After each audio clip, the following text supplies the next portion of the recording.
চাঁদপুরে আসলাম ইলিশ খাইতে। আসলাম হচ্ছে দেলু হোটেল অ্যান্ড রেস্টুরেন্ট। কাকা এটা কোনটার কি দাম এবার একটু বলেন তো। এটা ইলিশ এক পিস দাম? মেঘনা নদীর ইলিশ। হ্যাঁ। এই এক পিস আমরা 250 টাকা। আচ্ছা। এই বেগুন ভাজা, মরিচ ভাজা আর পোয়া মাছ, এই নদীর মেঘনা নদীর পোয়া মাছ। পোয়া মাছটা কত কাকা? এটা পোয়া মাছটা 150 টাকা। 150। আচ্ছা আচ্ছা। ভর্তা? ভর্তা ইলিশ ভর্তা, ইলিশের লেজ ভর্তা 20 টাকা, আলু ভর্তা 10 টাকা, ভাতের বেলে 15 টাকা। আচ্ছা আচ্ছা, ঠিক আছে। যারা চাঁদপুরে আসবেন ইলিশ খেয়ে যাবেন। হ্যাঁ,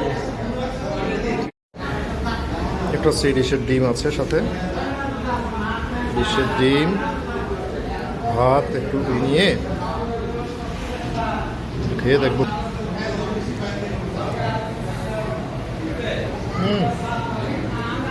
সেই স্বাদ।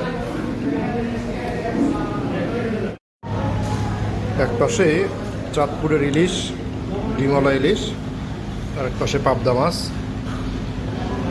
সেই স্বাদ।